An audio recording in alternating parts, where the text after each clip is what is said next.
Un oligopolio es la concentración del mercado en pocas empresas, las cuales controlan los productos o servicios que se ofertan al público consumidor. Sin embargo, ninguna de estas grandes empresas logra controlar totalmente el mercado, sino una gran porción de él. Las industrias donde mayormente se presentan los oligopolios son los servicios de televisión por cable, la industria del entretenimiento, aeronáutica, minería, petróleo y gas. Igualmente, la industria química, farmacéutica, automotriz, tecnológica, computadoras y software, telefonía inteligente y comunicaciones. Características del oligopolio. Entre las principales características de los oligopolios están: concentración del mercado y la industria. Esta es la característica más importante de los oligopolios. Existe un pequeño número de grandes empresas que dominan el mercado. Tal característica le permite a las empresas tener un control casi mayoritario del mercado, sin llegar a ser un monopolio. Barreras para entrar. Las barreras de entrada son un poderoso factor de control de mercado que emplean las grandes empresas que participan en una industria oligopólica. Las barreras de entrada más comunes son propiedad exclusiva de los recursos, normas y demás restricciones gubernamentales, patentes y derechos de autor, elevados costos de puesta en marcha. Tipos de oligopolio. Empresa a empresa. Tiende a producir bienes intermedios o generar materias primas que sirven de insumos para otras industrias que elaboran productos terminados. Es el caso del acero, el petróleo, el aluminio y el oro. Empresa, consumidor final. Se concentra en la producción de bienes destinados al consumo personal, pues el factor clave es la satisfacción de las distintas necesidades y deseos de los consumidores, que disponen de una gran variedad de productos. Por ejemplo, las empresas que fabrican electrodomésticos, automóviles, computadoras, detergentes, etc. Causas del oligopolio. Entre las causas principales para el surgimiento de los oligopolios están: alta inversión de capital. La elevada inversión, junto con el coste de operación y el tiempo de espera para ver retornos de capital, hacen que la entrada para muchas empresas a este tipo de mercados sea poco atractiva e incluso inviable. Ventaja absoluta del coste. Los costes de producción más bajos le dan a las empresas oligopólicas una ventaja sobre las demás, porque les permite operar con márgenes de rentabilidad menores con los cuales no podrían competir ni sobrevivir otras empresas. Diferenciación. Hay casos en los que las empresas obtienen una ventaja en el mercado con la diferenciación del producto. La lealtad de marca que las empresas cultivan en los consumidores hacen que los clientes prefieran determinada marca de productos en lugar de otras nuevas. Fusiones. Otra estrategia empleada por los mercados oligopólicos para fortalecerse financiera y comercialmente y competir con más fuerza es la fusión. El resultado es que las pequeñas o medianas empresas no pueden competir con las más grandes, y el número de empresas presentes en el mercado se reduce. Colusión informal. Algunas empresas evitan el escrutinio de las leyes antimonopolio y otras normas de carácter sancionatorio a través de acuerdos informales. De esta forma, también se mejora la posición de la empresa frente a otras nuevas que desean ingresar o competir. Modelos de oligopolio. Modelo de duopolio de Cournot. Las teorías más antiguas sobre los modelos de oligopolios se remontan a 1838, con el modelo de Agustín Cournot, 1801-1877.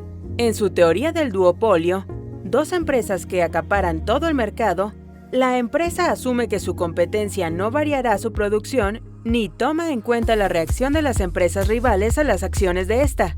En su teoría, Cournot analiza el precio y la producción de un mismo producto en duopolio.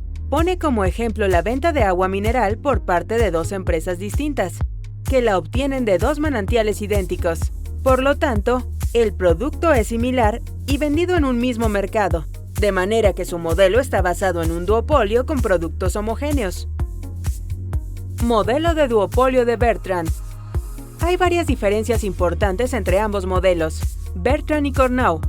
En el modelo de Bertrand, La empresa fija primero el precio de un producto y luego lo produce. Es decir, que no hay un ajuste de producción sino de precio. En cambio, en el modelo de Carnot, las empresas ajustan su producción pensando que la competencia producirá siempre la misma cantidad, mientras que en el modelo de Bertrand, cada empresa asume que su rival mantendrá el precio a niveles constantes. Para Bertrand, no es importante la información sobre la demanda total del mercado, como sí lo es que cada empresa sepa que puede quedarse con todo el mercado si logra sacar a su rival del mismo. Modelo de duopolio de Edgeworth. El modelo del economista y estadístico británico Francisco Isidro Edgeworth, 1845-1926, es crítico también con la solución del duopolio de Carnot, acerca de suponer que cada empresa cree que su competidor mantendrá la misma producción, independientemente de sus decisiones.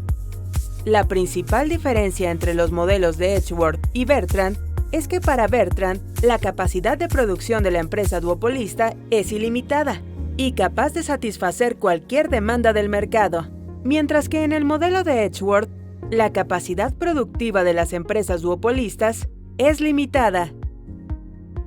Modelo de Chamberlain. El cuarto modelo clásico de oligopolio no colusorio fue citado por el economista estadounidense Edward Hastings Chamberlain, 1899-1967, en su obra La teoría de la competencia monopolística. En esta importante obra, Chamberlain mejoró los modelos clásicos de oligopolios conocidos, entre ellos el de Carnot. Su contribución a la ciencia económica en este campo radica en la explicación que ofreció acerca de los precios y la producción bajo condiciones de mercado oligopólicas.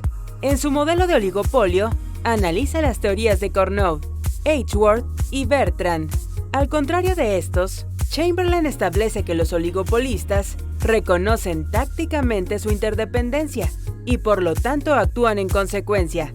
Chamberlain no comparte la tesis de sus predecesores en relación con el comportamiento independiente de los oligopolistas.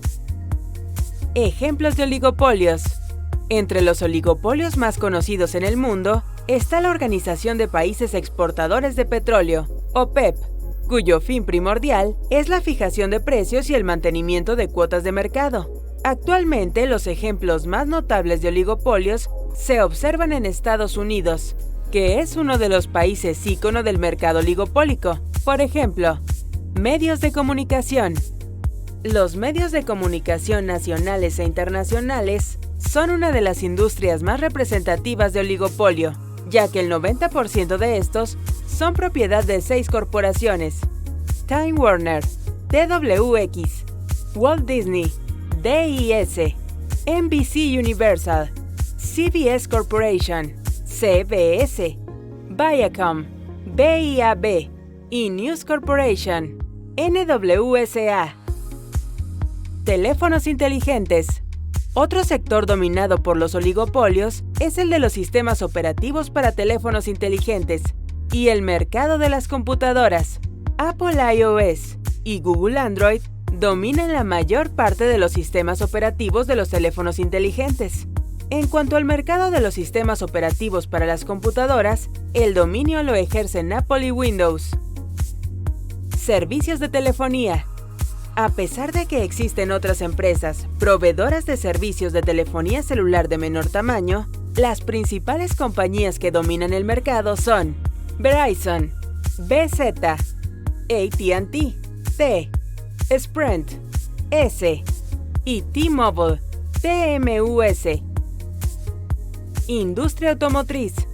Este tipo de industria desde siempre ha estado dominada por empresas oligopólicas como Ford, General Motors y Chrysler. Industria del entretenimiento. La industria musical es dominada por Universal Music Group, Warner, Sony, BMG y EMI Group, mientras que la producción de contenidos para televisión por Internet es dominada por Netflix. Otros ejemplos, otros países. En España, por ejemplo, existen asociaciones de productores de aceite de oliva que establecen las calidades, cantidades y a veces precios del aceite de oliva vendido a los consumidores. La multinacional PepsiCo es otro ejemplo real que acapara gran parte de la producción y distribución de alimentos y bebidas a través de unas pocas empresas. El Grupo Lala de México es otra gran multinacional productora de lácteos y cárnica, con presencia en Brasil, Estados Unidos y otros países de Centroamérica.